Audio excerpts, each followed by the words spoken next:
स्वामी विवेकानंद भारतीय युवा के प्रेरणा स्रोत है। आज प्रत्येक युवा स्वामी जी से सीखना चाहता है, उनके बताए हुए मार्गों को आत्मसात करना चाहता है। ऐसा महान व्यक्ति भारत में आज तक नहीं हुआ जिन्होंने शिक्षा के साथ शरीर पर ध्यान देने की बात कही हो। स्वामी जी के विचारों को जितनी प्रसिद्धि वर्तमान समय में हासिल है, उतना अन्यत्र किसी और व्यक्ति का नहीं। स्वामी जी की आध्यात्मिक, नीतिगत और चारित्रिक बातें दुर्लभ है। उन्होंने स्वयं के अनुभव से उन बातों को कहा जो आज अनमोल वचन सुविचार के रूप में लोग अक्षर से अनुपालन करते हैं। एक अच्छे चरित्र का निर्माण हजारों ठोकरें खाने के बाद ही होता है। क्या तुम यह अनुभव नहीं करते कि दूसरों के ऊपर निर्भर रहना बुद्धिमानी नहीं है? दृढ़तापूर्वक खड़ा होकर कार्य करना चाहिए। धीरे धीरे सब कुछ ठीक हो जाएगा। उठो और तब तक मत रुको जब तक लक्ष्य प्राप्त ना हो जाए। अपनी अंतरात्मा को छोड़कर किसी के आगे मस्तक मत झुकाओ। ईश्वर तुम्हारे अंदर ही विद्यमान है, इसका अनुभव करो। जिस व्यक्ति के साथ श्रेष्ठ विचार रहते हैं, फिर वह व्यक्ति कभी अकेला नहीं होता। जैसा तुम सोचोगे वैसे ही बन जाओगे। खुद को निर्बल मानोगे तो निर्बल, सबल मानोगे तो सबल ही बन जाओगे। दिल और दिमाग के टकराव में सदैव दिल की सुनो। कभी कमजोर मत पढ़ो। आप अपने आप को शक्तिशाली बनाओ। आपके भीतर अनंत शक्ति है। अंधविश्वास मनुष्य का सबसे बड़ा शत्रु है, लेकिन धर्मांधता उससे भी बुरा है। विश्व में अधिकांश लोग इसलिए असफल हो जाते हैं क्योंकि उनमें समय पर साहस का संचार नहीं होता। वह भयभीत हो उठते हैं। पवित्रता, धैर्य और दृढ़ता, यह तीनों सफलता के लिए आवश्यक है। और सबसे ऊपर प्यार है। प्यार वह चीज है जो बचपन में मुफ्त मिलता है, जवानी में कमाना पड़ता है, बुढ़ापे में मांगना पड़ता है। जीवन में सफलता के लिए हमेशा हमें अपने लक्ष्य पर ध्यान केंद्रित करना जरूरी है। एक समय में एक काम करो और इसे करते समय अपनी पूरी आत्मा को इसमें शामिल करने के लिए सभी को छोड़ दो। कहा जाता है, एक वक्त में एक काम को पूरी निष्ठा के साथ करना चाहिए। जो व्यक्ति इस नीति को अपनाता है, वह सदैव ध्यान केंद्रित कार्य करता है। जो व्यक्ति एक समय अनेकों काम पर ध्यान रखता है, वह लापरवाही का शिकार होता है। कार्य की असफलता इस पर निर्भर करती है कि वह एक समय में कितने कार्य पर ध्यान देता है। क्या वह पूरी निष्ठा और लगन के साथ कार्य कर रहा है, यह भी महत्व रखता है। स्वामी विवेकानंद जी के सच्चे सुविचार संघर्ष जितना बड़ा होगा, जीत उतनी ही शानदार। जीवन में जब तक जीना है तब तक सीखना है। अनुभव ही जीवन का सर्वोत्तम शिक्षक है। धन का प्रयोग अगर अच्छाई के लिए ना हुआ तो यह धन बुराई की जड़ बन जाता है। जीवन में ज्यादा रिश्ते होना जरूरी नहीं, पर जो रिश्ते हैं उनमें जीवन होना जरूरी है। किसी मकसद के लिए खड़े हो तो एक पेड़ की तरह गिरो तो एक बीज की तरह, ताकि दोबारा उगकर उसी मकसद के लिए फिर से जंग कर सको। स्वामी जी का स्पष्ट मानना था, जिस मकसद के लिए तुम संघर्ष कर रहे हो उसके लिए सदैव अटल रहो। अगर उस सफलता को प्राप्त नहीं कर सके, फिर भी उसके ज्ञान तुम्हें उस मकसद की प्राप्ति के लिए कार्य करेंगे। इसके माध्यम से यह संदेश दिया गया है, किसी भी मकसद की प्राप्ति के लिए संघर्ष करना आवश्यक है। हजारों असफलता के पीछे एक सफलता अवश्य मिलती है। चरित्र से बड़ा कोई धन नहीं है। इसका संचय तथा निर्माण वह व्यक्ति कर सकता है जिसे अपने मन तथा इंद्रियों पर नियंत्रण करना आता हो। अच्छा चरित्र उस व्यक्ति के पास होता है जिसने वास्तव में संघर्ष किया हो। सच्चा संघर्ष कभी भी बुरे चरित्र को नहीं अपनाता। दूसरों के ऊपर आश्रित रहना बुद्धिमानी नहीं है। स्वयं को कमजोर मानकर किसी दूसरे पर निर्भर रहना जीवन को धिक्कार होता है। कार्य करने के लिए स्वयं आगे आना होता है। किसी भी कार्य की सफलता उसके दृढ़ निश्चय होने पर निर्भर करती है। सफलता असफलता कार्य के दो पहलू हैं, कोई एक तो अवश्य ही प्राप्त होगा। उठो और संघर्ष करने के लिए तैयार हो। तब तक तुम विश्राम मत करो जब तक तुम्हें लक्ष्य प्राप्त ना हो जाए। लक्ष्य की प्राप्ति करनी है तो समय बर्बाद करना छोड़ दो। व्यक्ति को किसी अन्य के समक्ष अपने मस्तक को नहीं झुकाना चाहिए। व्यक्ति स्वयं ईश्वर का अंग है। दूसरे की पूजा करने से अच्छा स्वयं की पूजा करना है। स्वयं को जो व्यक्ति पहचान गया, वह फिर किसी दूसरे के समक्ष मस्तक नहीं झुकाता। ज्ञानी और चरित्रवान व्यक्ति को समाज सदैव आदर से पूजता है। ऐसे व्यक्तियों का सम्मान करते हुए उनसे शिक्षा ग्रहण करते हैं। दुराचारी और गलत आचरण वाला व्यक्ति कभी भी सामाजिक नहीं हो सकता। वह सदैव समाज के बाहर रहकर अपना जीवन जीता है। ज्ञानी व्यक्ति स्वयं को कभी अकेला नहीं पाता। व्यक्ति जैसा सोचता है वह वैसा ही बन जाता है। एक बलशाली इसलिए बलशाली नहीं होता कि उसकी शारीरिक शक्ति मजबूत है, बल्कि वह इसलिए बलशाली होता है क्योंकि वह मन से कमजोर नहीं होता।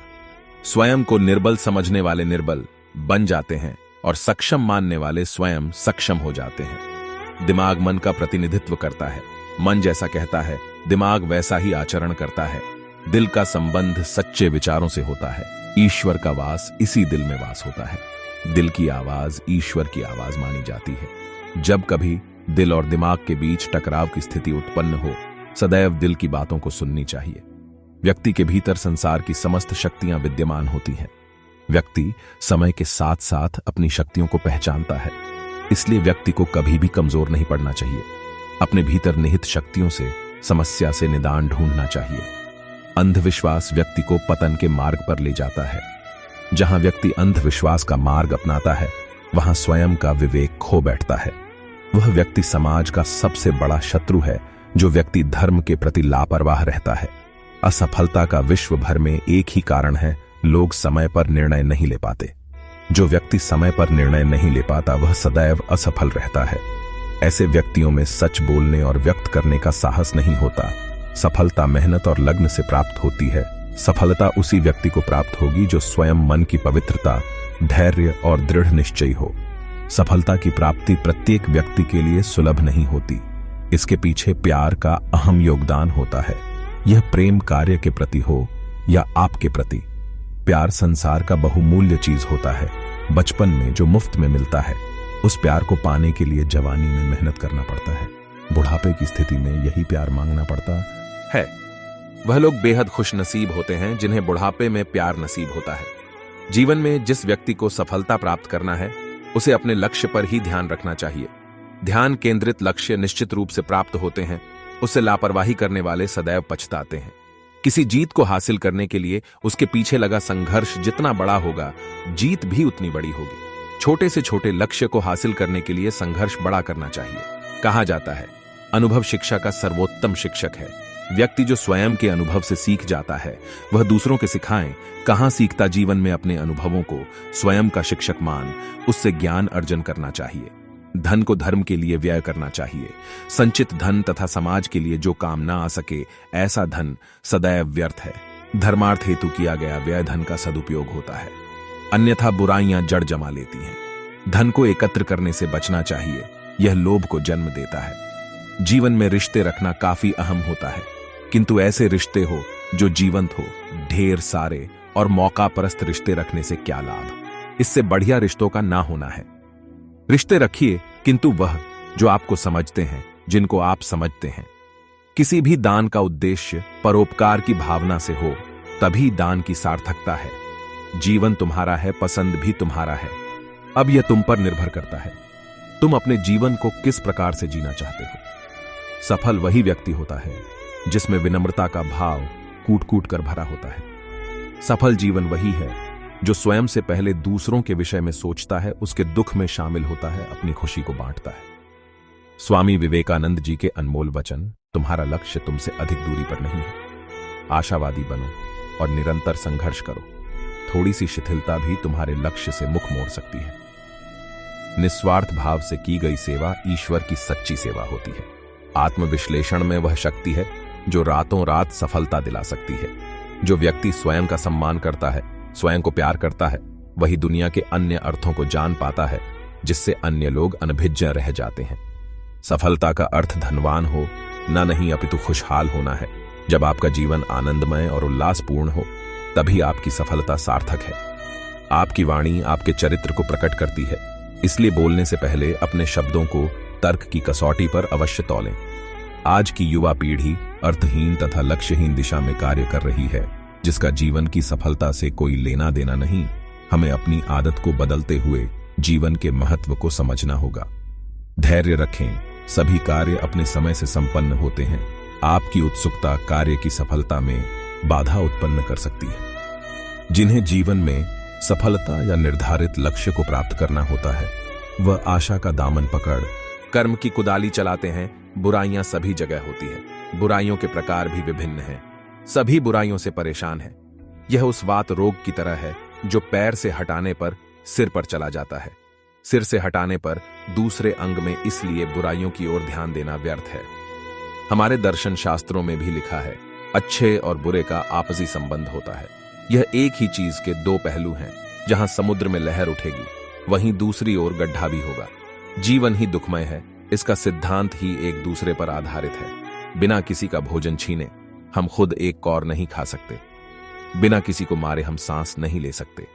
यही प्रकृति का नियम है, यही दार्शनिक सिद्धांत है। बुराइयों को खत्म करने के लिए बाहरी उपाय ढूंढने के बजाय हमें भीतरी उपायों की ओर कार्य करना होगा, प्रत्यक्ष से नहीं। अप्रत्यक्ष उपायों से ही इसका सम्मान किया जा सकता है और यह सभी शिक्षा से ही संभव है। किसी महान कार्य को करते समय अपने मन को शांत करना होगा और अपने खून से जोश दूर करना होगा।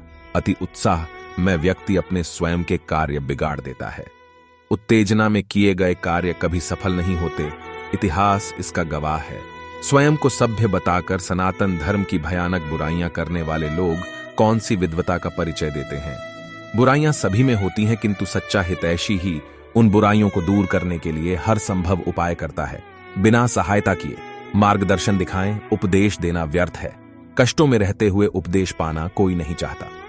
जो साहित्य समाज को तोड़ने का कार्य करती है, जाति भाषा क्षेत्र पर भेदभाव करती है, वह साहित्य समाज के लिए कलंक है। क्या तुमने इस तथ्य पर विचार किया है, भारत में सभी संस्कारों की कमी थी? क्या तुमने अपने इतिहास को ध्यानपूर्वक पढ़ा है? तुम्हारा इतिहास सदैव गौरवशाली था, जिसे धूमिल किया गया। भारत के सभी विद्वानों ने समाज को जोड़ने का प्रयत्न किया। इस कार्य में उन्होंने अपना सर्वस्व न्योछावर कर जीवन समर्पित किया।